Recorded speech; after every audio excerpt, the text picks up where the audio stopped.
what I'm going to do is I'm going to just have, okay, I'm going to have A, B, and C on its own, 2 and 3 on its own. Correct. Okay, I'll do that. Thank you.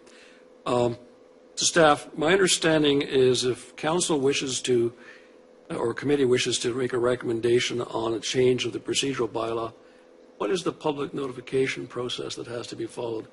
I tried to do a minor one. I was told I had to have a meeting of the public. So can somebody fill me in what falls out from this motion? Commissioner Adams, I wonder if anyone able to answer the councillor's query? Through the chair, it's 2 weeks to pass the bylaw. Okay, is there not a requirement for amending the procedural bylaw that it be a public meeting? Commissioner? Through the chair, no, it is not. There's no requirement to amend? I want to be clear on this. There's no requirement if we amend the procedural bylaw that the matter has to go to a public process. Not that I'm aware of, but for my review of the procedural bylaw. Because I made this same request in the spring of this year and was told I had to get an exemption from the council to not hold a public notification of notice. So because I couldn't do it for a minor item. So the clerk help me out. Yeah, sorry, Ms. Medeiros. Through the chair, we require to notice the passage of the bylaw to the public. It's 2 weeks, not a public consultation. We have to provide notice. You have to put a notice which in the we paper. put the notice in the newspaper, Right. correct? Prior to it being passed as a bylaw. Correct. Okay, that's the point I was trying to clarify. So whether we pass this now or subsequent, there's going to be a public notification. The problem I'm having here is everyone seems to be talking for the public. The problem is the public's never been given an opportunity to talk for itself. You know, I mean, I'm sorry, I don't buy the arguments being made here that there's been public consultation on this. We have not asked the public, do you want to change the evening meetings to daytime meetings? We have not asked the public, do you want to go from a 4-week schedule from a 3-week schedule? We haven't asked the public that. And to say that suddenly we have all this innate knowledge among the 8 or 9 of us here that we know what the public wants when we haven't even asked them is a hard argument for me to make. I tried at the beginning of the meeting to simply give us an opportunity to ask the public what they think. Who knows? I don't think they'll argue at this point of view, but who knows? They may come in and totally agree with this motion and say, yes, absolutely, we want daytime meetings. And if they do, then council is well within its rights to support their initiative and say, sure, let's do it. But it's almost our own version here of Father knows best. It's suddenly the 8 or 9 of us, we know best for the public. Yet we've not consulted with them on the issue. We've not asked them their viewpoint. We've not sought their input. And we talk in this council a really strong game about being consultative and transformative and modern. Well, excluding the public from the process is not modern, it's draconian. If the public supports the change to daytime meetings, of course we'll change. But if the public says, no, we prefer the current process, then is it not incumbent upon us to keep the process as it is? No, you talk about long meetings, and then you have the very time argument about long meetings is, you want to go to a 4-week schedule. The reasons we have long meetings is we have less meetings. We are cramming more and more into committee meetings, 3 or 4 weeks apart. And some committees get a whole 2 hours scheduled to conduct their business. 2 hours a month is all a committee is going to get to deal with business. Because if you're in the morning meeting, you start at 9:30, by 12:30, you got to stop.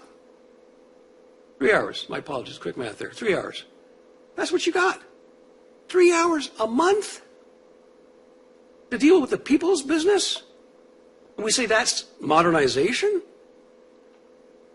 I'll tell you where I think this is going to happen. If this starts at 9:30 meetings, you're getting 9:30 meetings and go to 9:30 at night. Because there's no rush to end this at a proper time. You just keep going all day. And you'll break for lunch, or you'll break for dinner, and you'll keep going. Why? Because that's what the region does. Region breaks for lunch and goes away for an hour and comes back and keeps going. And when they had the committee of the whole system at the region, they kept going and going and going. It was like the never-ending money out there, just kept going. So a process that was designed to reduce the number of meetings actually made the whole process longer. And now at the region, what do we have? We have a full council meeting and a committee of the whole meeting, 2 weeks apart. Suddenly we got 2 meetings happening in the process where we used to have 1. And you want to really start speeding up processes. Go back to the old days. We met every 2 weeks. 1 week you met on council, the next week you met at committee, and you didn't have 47 items on the agenda, you had 5 or 6 when they were dealt with, and you dealt with them quickly, and the turnover occurred, and council made its decision in a cycle. The public was able to have their input, able to come both to the committee and council, because lo and behold, the committee meetings were in the evening too. Anytime we've had a daytime meeting, other than staff, we're lucky if we have a half dozen people from the public here. But every time we have an evening meeting, we have far more. So why are we disregarding our own evidence? And those of us who are regional councillors, I mean, how many members of the public do we get out at a regional daytime meeting when there's not a major hoo-ha on an issue going on? You can fire a cannonball through the audience and not hit anything because there's no one there. It seats a couple hundred, but no one ever shows up because it's not convenient. And as I said earlier, it's not about our convenience. I started on council in 1985, and I guess I've repeated this a few times. When we came back, we started at 6:30 at night. And many times the meetings didn't finish till 3 o'clock in the morning. But we still did the people's work because we knew we were expected to be there for those hours. It wasn't about let's finish the meeting as quickly as possible so we can get out of here. It was we will stay as long as it takes to do the people's business. And the argument's made you make bad decisions when you're tired. Good. Don't make bad decisions. Table the matter until you're ready to go again. If it's that serious a matter that you don't feel comfortable making the decision, stop voting yes for it. If you're not comfortable, vote no or table it and get a proper meeting held. Don't try and eliminate the public's right to be accountable. And it goes back to the one simple rule that I said at the very beginning. And I say this in all respect to everyone. We knew what the hours were when we ran for office. This is not modernization. This is reducing the role of council. I mean, at the region, it's gotten to the point now where members of council of the region meet 8, 9 times a year. Because there's so many gaps and holidays and breaks that you're not even meeting 12 months a year all the time. And it's starting to get like this now. That we're meeting less and less often for shorter periods of time. And some see that as a positive. And I don't understand doing less work as a positive. I don't understand not involving the public more as a positive. Because I see those as negatives. And I would suggest to you, respectfully, if you had campaigned on this issue and said that if you elect me, I'm going to reduce and eliminate evening meetings, the results on those ballot papers might have been significantly different. Can't guarantee that because I don't know the public view, but I have my own suspicion. I've been here 30 plus years, off and on. I don't recall ever getting a call from a constituent telling me, hey guys, you're working too hard. You know, your meetings are too accessible. That the process needs to be shortened down. You know, virtually every call I get on issues of access are arguing for more access, not less.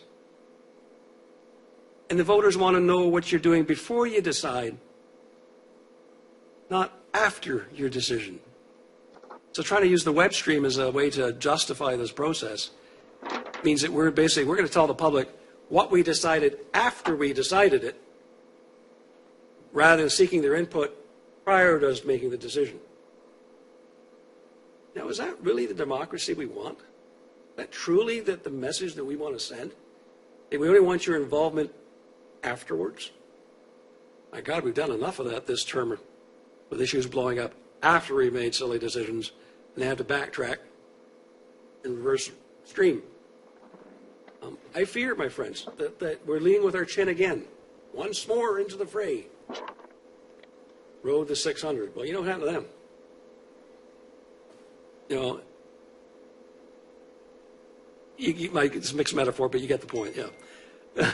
But all I'm saying is here, look, if you believe that your position is defensible and is supportable, you can't be hurt by asking the public their viewpoint. So I urge you, before you vote on this, you know, you've had your debate, everyone's had their say, we've all been respectful, we've all been friendly here in trying to make our arguments. Table it. Give the process 3 weeks, allow the members of the public an opportunity that if they have a viewpoint on this, to make it to you. If at the end of that 3-week process,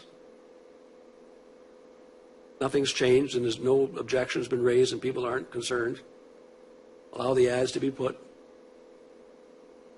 then you vote your conscience. But right now, if we pass it today and it goes to council a week's time, we're going to let the public know after we've made the decision. And even the bylaw process that the clerk, like the notice in the paper, doesn't ask the public to comment on what do you think. What it says is, we're here now to inform you that council's made this decision and intends to pass a bylaw to ratify it. That's not democracy.